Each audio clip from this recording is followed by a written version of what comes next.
Hi, good morning, my dear student. Today, we will continue your class 12th history, chapter 4, Thinker, Beliefs and Building. My dear student, in this chapter, we have studied about that the condition of the religious condition of India during 6th century BC.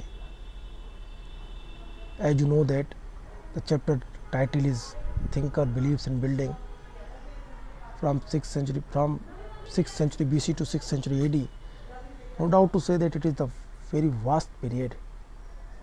During that time, a lot of changes that were introduced in northern part of India.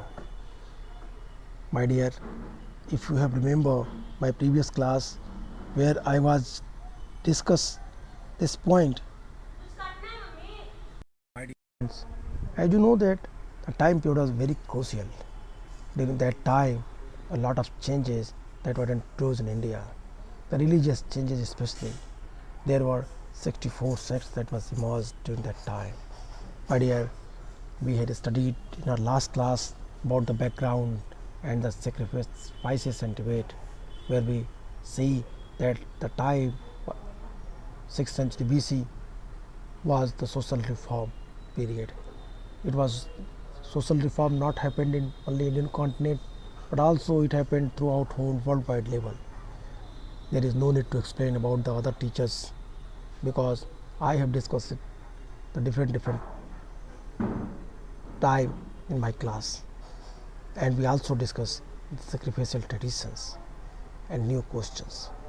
My dear, the debate and discussion that is the very important which we have to study today. We get a glimpse of lively discuss and debates from Buddhist texts which mention as many of 64 sects or schools or thought. Teachers traveled from the place to place trying to convincing one another as well as the lay person about the validity of their philosophy or the way of understood the worldly. Debates took place in the Kuttagar Sala, literally meaning the hut with pointed roof, and the grooves were troubling. The mendicants halted. If a philosopher succeeded in convincing one of the rivals, the followers of the latter also became his disciples. So support of any particular sect could grow and shrink over time. Many of these teachers, including Mahavir and Buddha, questioned the authority of the Vedas. They also emphasized the individual agencies, suggesting that man and woman could strive and attain liberation from the trials and tribute.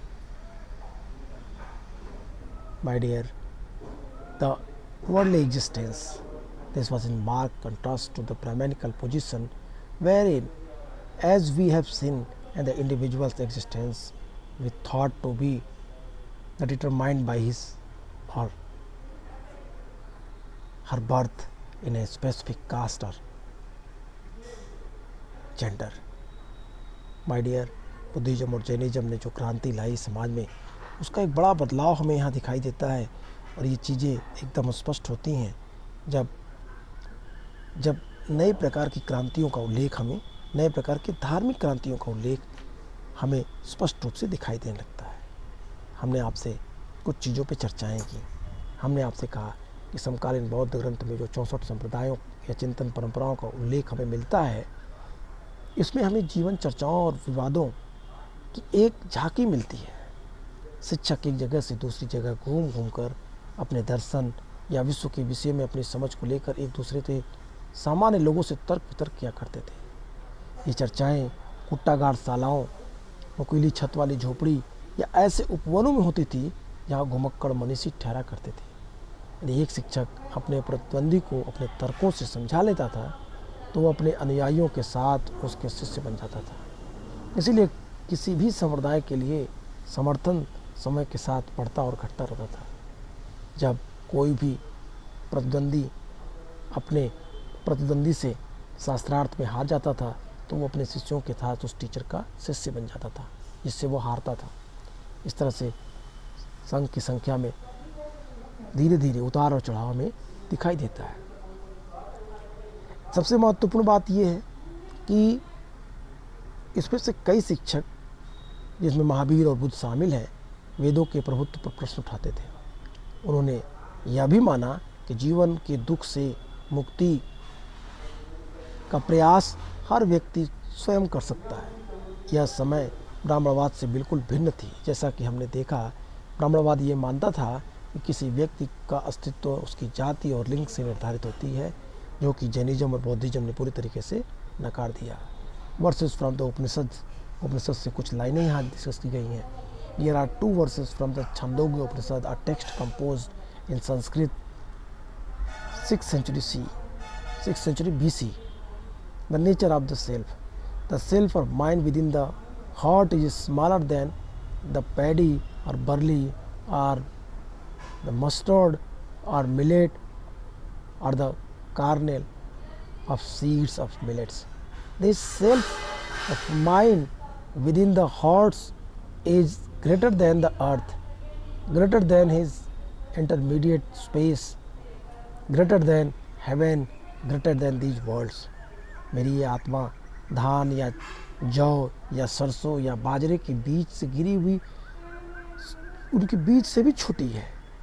मन के अंदर छुपी मेरी आत्मा पृथ्वी से भी विशाल है, संपूर्ण आकाश इस ब्रह्मांड से भी विस्तृत है, स्वर्ग से भी बड़ा है और इन सभी लोकों से भी इतर है, उससे विस्तृत है। अब कहते हैं कि द ट्रू सेक्रीफाइसेस क्या है, सच्चा यज्ञ क्या है? तो कहते हैं कि this one the wind that blow this is surely sacrifices while moving it sacrifices all this therefore it is indeed a sacrifice. यह पवन जो बह रहा है निश्चय ही एक यज्ञ है, बहते बहते ये सबको पवित्र करता है, इसीलिए वास्तव में यज्ञ है। तो माय डियर स्टूडेंट, इस तरीके से बौद्ध धर्म पे विस्तार से चर्चा, बौद्ध धर्म और जैन धर्म के पहले ही उपनिषदों ने इस चीज़ों का सूत्रपात कर दिया था कि किसी भी चीज़ की तार्किक व्याख्या मानव जीवन के लिए ज़रूरी है, धर्म के लिए ज़रूरी है। तो फिर कंटिन्यू करें, बौद्ध ग्रंथों पढ़ें। तो फिर मैंने आपको बौद्ध ग्रंथों की बात की और मैंने कहा कि बौद्ध धर्म ग्रंथों का संकलन बुद्ध की मृत्यु के पश्चात हुए। बुद्ध के जीवन काल में किसी भी प्रकार के बौद्ध ग्रंथों का संकलन नहीं किया गया था। बौद्धिस्ट काउंसिल बुलाई गई, इन बौद्धिस्ट काउंसिल में भिन्न ग्रंथों का बौद्ध ग्रंथों का कंपाइलेशन किया गया। That is very important things my dear. I hope you are getting understand having read this whole paragraph, you can easily understand कि किस तरीके से बौद्ध धर्म ग्रंथों का संकलन किया गया, किस तरीके से बौद्ध धर्म ग्रंथ लिखे गए। और जैसा कि मैंने आपको कहा कि बुद्ध भी 6ठी शताब्दी ईसा पूर्व के उन महान दार्शनिक विचारकों में से एक थे जिन्होंने धार्मिक क्रांति का सूत्रपात किया। बुद्ध ओरली फॉर्म में अपने उपदेश एक जगह से दूसरी जगह तक घूम घूम के जाकर के दिया करते थे। बुद्ध के जीवन काल में ऐसी किसी भी किताब, ऐसे किसी भी ग्रंथ, ऐसे किसी भी साहित्य का संकलन नहीं किया गया था जो उनके संबंध में थे। उन पुस्तकों का संकलन, उन धर्म ग्रंथों का संकलन बहुत बाद में हुआ और ये बाद में जो स्क्रिप्चर लिखे गए, ग्रंथ लिखे गए, वो अपने में यूनिक और महत्वपूर्ण थे। इन बुक को देखिए, इन चीज़ों को समझिए और तब आप इजली उन मैन्युस्क्रिप्ट को देखिए। आइए मैं कुछ चीज़ें आपको दिखाता हूँ।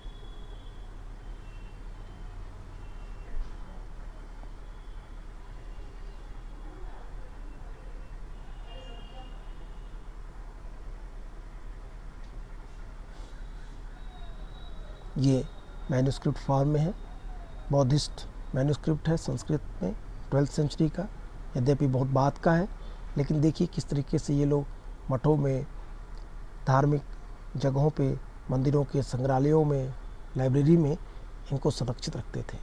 साथ ही साथ मैं आपको एक जैन धर्म से संबंधित कुछ लेख दिखाऊंगा। देखिए यहाँ पे भी कुछ मैन्युस्क्रिप्ट है, यहाँ पे 2 जगह से बौद्ध धर्म और जैन धर्मों ने सामाजिक क्रांति का एक नया स्वरूप, एक नई विचारधारा का सूत्रपात किया। अगर आप सोर्स 2 को देखें तो सोर्स 2 में वर्सेस फ्रॉम द उपनिषद, उपनिषद से ली गई कुछ पंक्तियां हैं।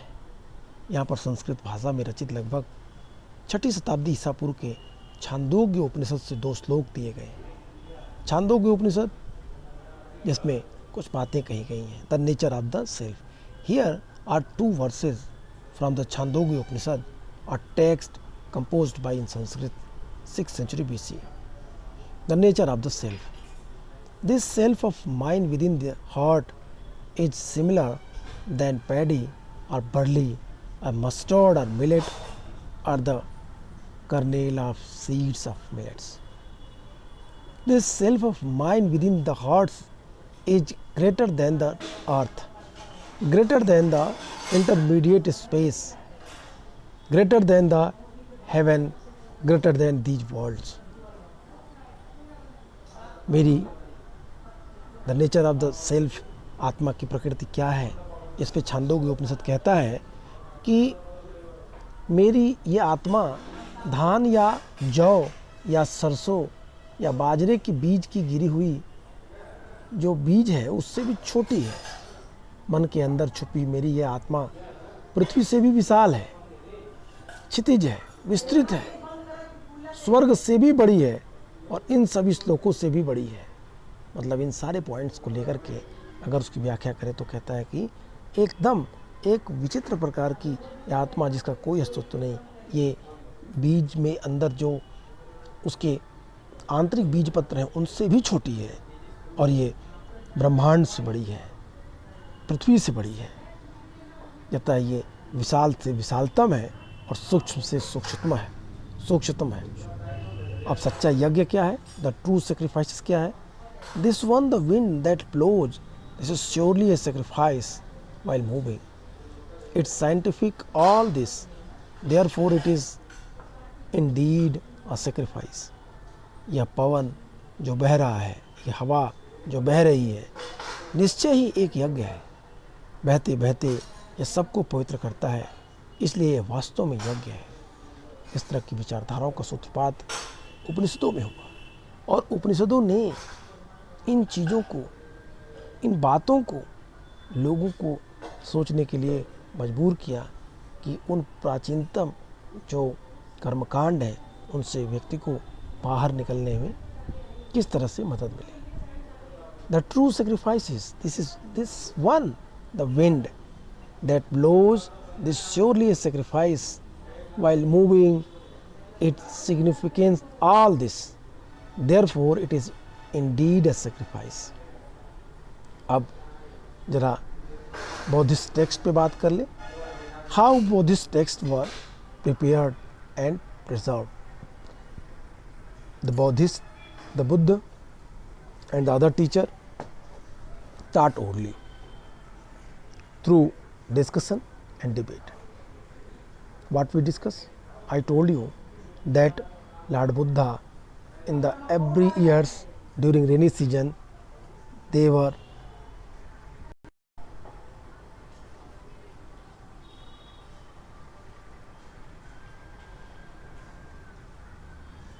religious teacher, they stay in Kutagar Sala and they discuss and debate on the very critical topics and try to easily teach their followers. So that's why I am saying the Buddha taught orally through discussion and debate. Men and women, perhaps children as well, attended these discussion, these discourses and discussed what they heard. None of the Buddha's speech were written down during his lifetime after his death. The 5th or 4th century BC, his teachings were compiled by his disciples at a council of elders or seniors, monk at Vaisali. Pali for Vaisali in present day Bihar. These computations were known as Tripitaka, literally three baskets, to hold different type of text. They were first transmitted orally and then written and classified according to length as well as subject matter. The Vinay Pitak included rules and regulation for those who joined the Sangha or monastic order. The Buddha's teachings were included the Sutta Pitak and the Abhidhamma Pitak dealt with philosophical matters. Each Pitak comprised a number of individual texts. Later commentaries were written on these texts by Buddhist scholars. As Buddhism traveled to new regions such as Sri Lanka, other texts as the Deepavans, the Chronicles of the Island and the Mahavans, the Greater Chronic, were written, containing regional historical histories of Buddhism. Many of these works contain the biography of the Buddhas. Some of the oldest texts are the Pali, while later compositions are in Sanskrit. When Buddhism spread to East Asia, pilgrims such as Fahian and Wenxiang traveled all the way from China to India in search of text. These they took back to their own country, where they were translated by scholars. Indian Buddhist teachers also traveled from the faraway places, carrying texts to disseminate the teachings of the Buddha. Buddhist texts were preserved in the manuscript for several centuries in the monasteries in different parts of Asia. Modern translations have been prepared from Pali, Sanskrit, Chinese and Tibetan text. My dear, it is very interesting matter with us to know about this text which is very important for the Buddhist. बौद्ध ग्रंथ किस प्रकार तैयार किए गए, किस प्रकार वो संरक्षित किए जाते थे, इनके बारे में डिटेल किया गया है. बुद्ध अन्य टीचर्स की तरह ही, अन्य रिलीजियस टीचर की तरह ही चर्चा और बातचीत करते हुए मौखिक शिक्षा देते थे.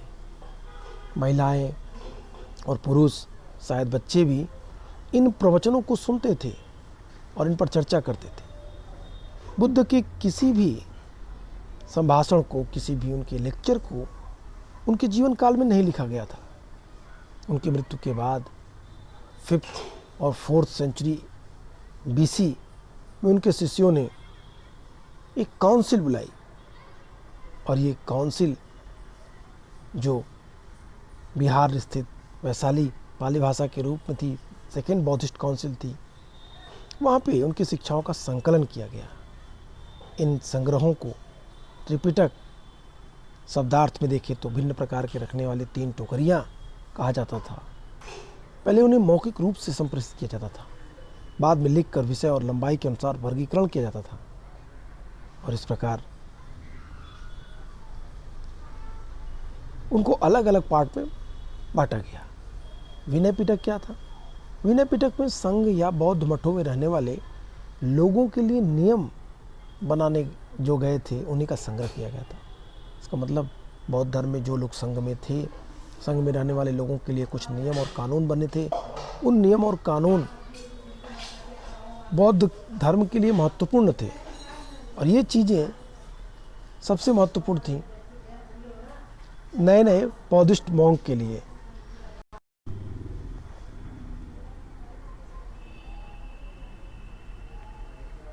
इस प्रकार विनय पिटक में संघ या बौद्ध मठों में रहने वाले लोगों के लिए नियम और इन नियमों का संग्रह जो ग्रंथ में किया गया उसे विनय पिटक कहा गया. बुद्ध की शिक्षाएं सुत्त पिटक में रखी गई. बुद्ध ने जो भी टीचिंग की, जितने भी बातें कहीं, वो सब सुत्त पिटक में. बुद्ध के उपदेश, उनकी शिक्षाएं सुत्त पिटक में संकलित है और दर्शन से जुड़े हुए विषय अभिधम्म पिटक में आए. हर पिटक के अंदर कई ग्रंथ होते थे. बाद के युगों में बौद्ध विद्वानों ने इन ग्रंथों पर टीकाएं लिखी. जब बौद्ध धर्म श्रीलंका जैसे नए इलाकों में फैला, दीपवंश और महावंश जैसे क्षेत्र विशेष के बौद्ध इतिहास को लिखा गया। इनमें से कई रचनाओं में बुद्ध की जीवनी लिखी गई। ज़्यादातर पुराने ग्रंथ पाली में हैं, बाद के युगों में वो संस्कृत में लिखे गए। जब बौद्ध धर्म पूर्व एशिया में फैला तो फाहियान, वेनसांग जैसे तीर्थयात्री बौद्ध ग्रंथों की खोज में चीन से भारत आए। ये पुस्तकें वे अपने देश ले गए, जहाँ विद्वानों ने इनका अनुवाद किया। हिंदुस्तान के बौद्ध शिक्षक भी दूर दराज के देशों में गए, बुद्ध की शिक्षाओं का प्रसार किया और प्रचार प्रसार के संदर्भ में कई पुस्तक भी अपने साथ ले गए। कई सदियों तक ये पांडुलिपियाँ एशिया के भिन्न भिन्न इलाकों में स्थित बौद्ध विहारों में संरक्षित थी।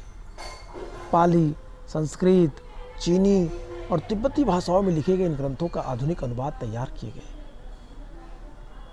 डियर स्टूडेंट, आपके बुक में कुछ चीज़ें दी गई हैं, जैसे देखिए कुछ बौद्धिस्ट मैन्युस्क्रिप्ट इन संस्कृत, जो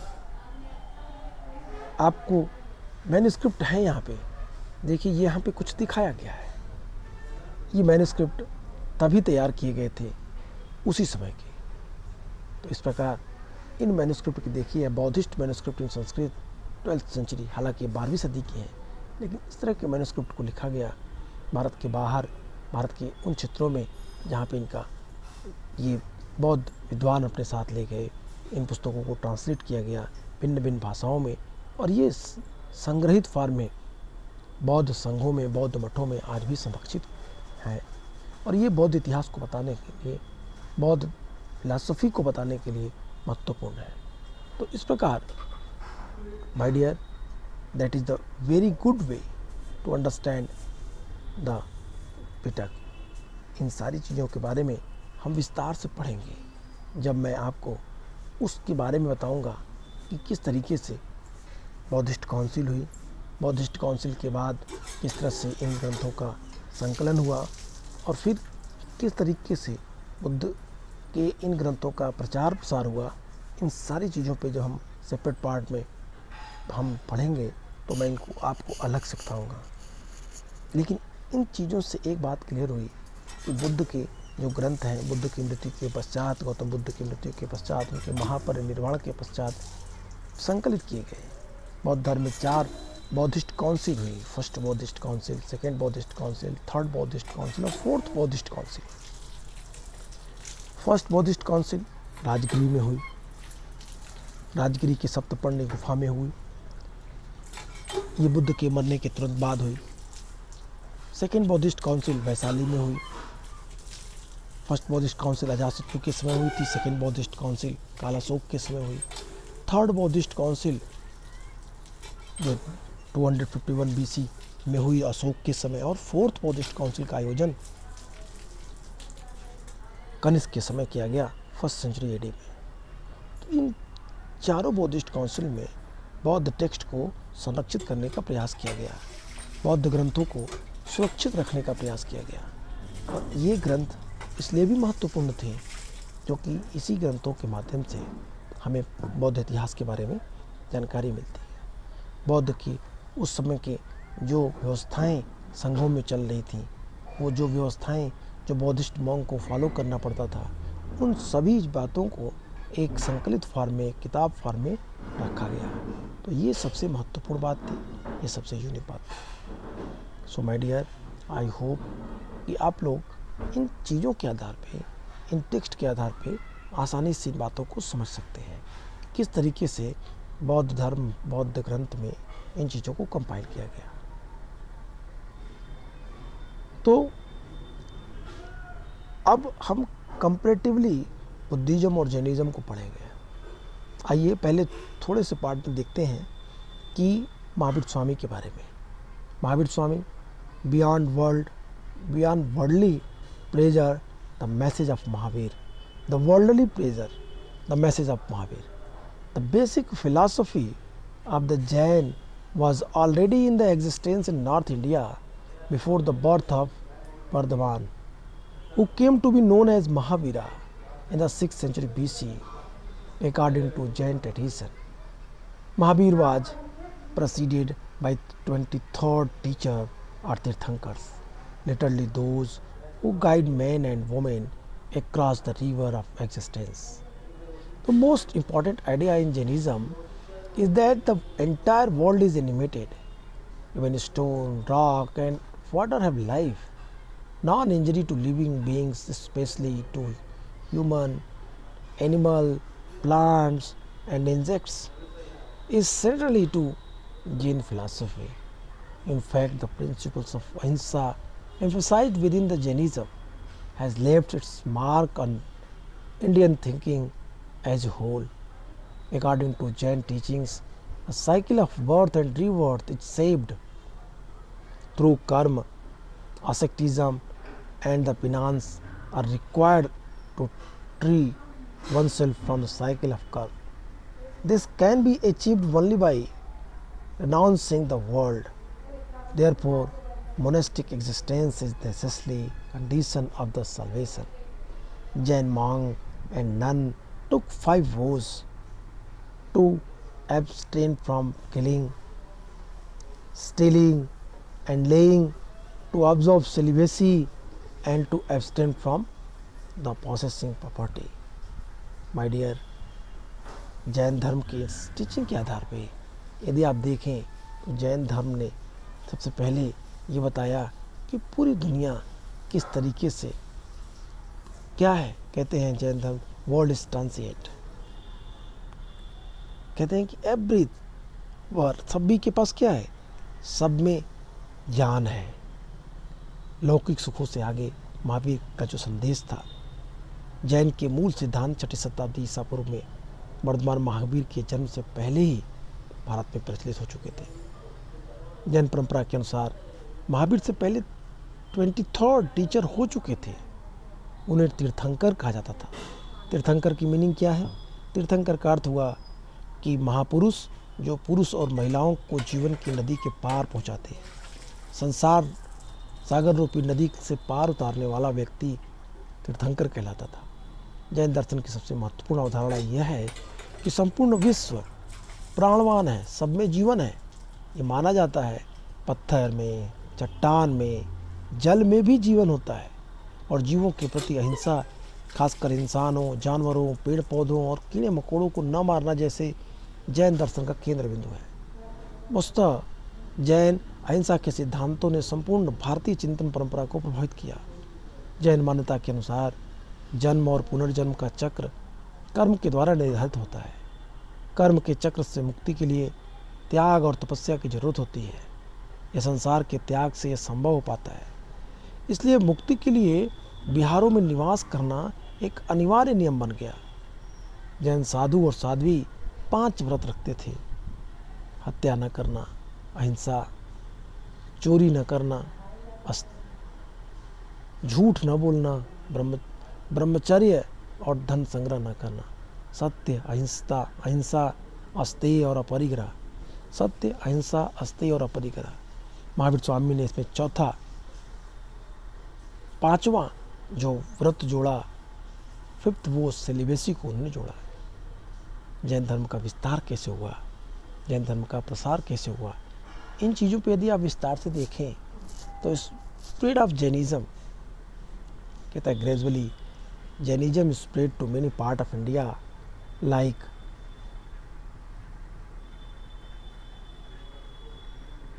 the Buddhist Jain scholars produced a wealth of literary in the variety of language, Prakrit, Sanskrit and Tamil.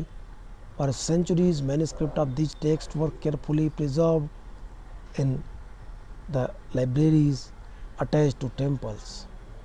Some of the earliest stone sculpture associated with religious traditions were produced by devotees of the Jain Tirthankars and have been recovered from several sites throughout the subcontinent. सीधे सीधे कहा गया कि जैन धर्म का प्रचार और प्रसार धीरे धीरे हुआ। भारत के कई हिस्सों में जैन धर्म फैल गया। बौद्ध धर्म की तरह ही जैन विद्वानों ने प्राकृत, संस्कृत, तमिल जैसे अनेक भाषाओं में काफ़ी साहित्य का लेखन किया, सृजन किया। सैकड़ों वर्षों से इन ग्रंथों की पांडुलिपियाँ मंदिरों से जुड़े पुस्तकालयों में संरक्षित थीं, आज भी सुरक्षित हैं। धार्मिक परंपराओं से जुड़ी इन सबसे प्राचीन मूर्तियों में जैन तीर्थंकरों के उपासकों के द्वारा बनाई गई मूर्तियाँ भारतीय उपमहाद्वीप के कई हिस्सों में पाई गई। धार्मिक परंपराओं से जुड़ी हुई सबसे प्राचीन मूर्तियों में जैन तीर्थंकरों के उपासकों के द्वारा बनवाई गई मूर्तियाँ भारतीय महाद्वीप के कई हिस्सों में पाई गई। इस तरीके से अगर आप ध्यान दें तो आपको कुछ बातें क्लियर होंगी कि किस तरीके से जैन तीर्थंकरों की पूजा होती थी मूर्तियों के रूप में। इनके बारे में विस्तार से चर्चा की गई है। तो माय डियर, आज के लिए इतना ही। नेक्स्ट क्लास में the Buddha and the quest for enlightenment, इन चीज़ों को देखेंगे, बुद्धिज़्म के ऊपर फिर पढ़ेंगे। So goodbye and take care.